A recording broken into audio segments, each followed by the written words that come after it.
Here we go again.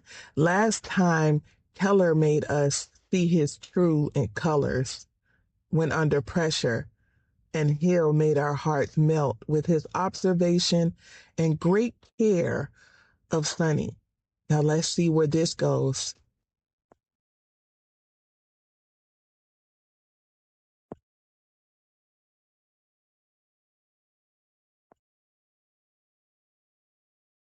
Chapter 8, Falling into Him. Football season had arrived again, bringing with it the buzz of anticipation and the crisp energy that filled the air. During OTAs, Hillaney and I had grown much closer. I really liked him. Really liked him. And he was intentional. So intentional. The date to the movie theater was just the beginning. Hillaney kept up with my schedule better than I did. No matter where I was, he made sure I was taken care of. He sent thoughtful gifts to my hotel room, arranged car services to ensure I got around safely, and even had my favorite foods delivered when he knew I might be too exhausted to figure out dinner. It wasn't just sweet. It was the kind of attentiveness I wasn't used to, and I couldn't deny how much I appreciated it. For the first home game of the season, I decided to let my curls out. It had been a while since I wore my natural hair down, and judging by the way a few guys' stares lingered, I looked younger than usual. Cam would be hyping me up right now if she were here, I thought with a smirk. I could almost hear her voice in my head. Girl, you are hot. Hillaney had personally invited me to the game, and I was excited to see him play. I hadn't seen him in a few weeks because during his first 3 games they were away, and I was busy with some playwrights. Keller's team had picked Hillaney up in the off-season, which meant they were teammates. Hillaney had spent the previous year on the practice squad. He moved up to take the place of the injured starter for the last 4 games of the season.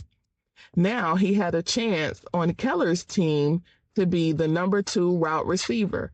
And from the looks of it, he had finally gotten his chance. The first half of the game was electric. Hillaney had 5 catches for 92 yards and 1 touchdown. It was clear that Keller was thrilled to have another offensive weapon on his team. They played well together. I wonder what the second half will be like. Keller had left me tickets to this game, just dropped them in my mailbox. That alone was confusing enough, but what really bothered me was how he had cut off communication completely. We had never gone this long without talking. No check-ins, no playful texts, no late-night calls. It felt like an intentional distance, and I couldn't figure out why. All he had to do was communicate, and so could I. But it was hard when every time I see him, he would brush me off as some mere person that he didn't know. I spotted Keller's family in the upper box section, but decided to sit further down, closer to Hillaney's college friends, Obie and Waylon. Their girlfriends were with them, which made things feel more comfortable. Hillaney had introduced me as a friend, making sure there was no confusion about where we stood. During the few dates, there had been no kisses, just small intentional gestures, a hand on my lower back when guiding me through a door, the occasional brush of his fingers against mine, and the few times he reached for my hand while we were walking. It was slow. It was deliberate. It was different. And I wasn't sure how I felt about it. As much as I enjoyed getting to know Hillaney, a part of me couldn't shake the uncertainty that lingered in the back of my mind. I wanted him, not just as a fun distraction or a passing romance, but as a real partner, someone who saw me, valued me, and chose me without hesitation. And yet I wasn't sure if I was what he wanted. He was always so respectful, never crossing boundaries or making me feel pressured. He gave me space to breathe, to figure out my feelings, to move at a pace that felt right. Unlike my last relationship, where I spent so much energy catering to someone else's need. Hillaney never asked for more than I was willing to give. Maybe he's waiting on an open door from me. That should have been a relief, but instead it left me unsettled. I wasn't used to this kind of treatment, the kind that came without conditions or expectations. Brenton had been the opposite of Hillaney in every way. He was pushy, selfish, and always took what he wanted without considering if I was truly willing.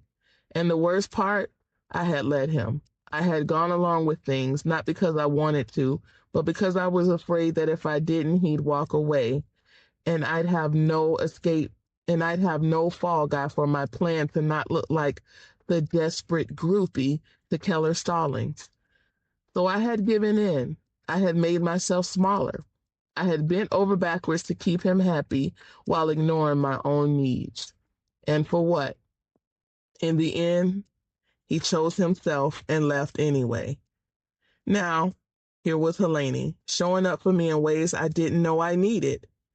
He didn't demand anything from me. He didn't test my limits or make me feel like I had to prove my worth. He simply was steadfast, patient, and present.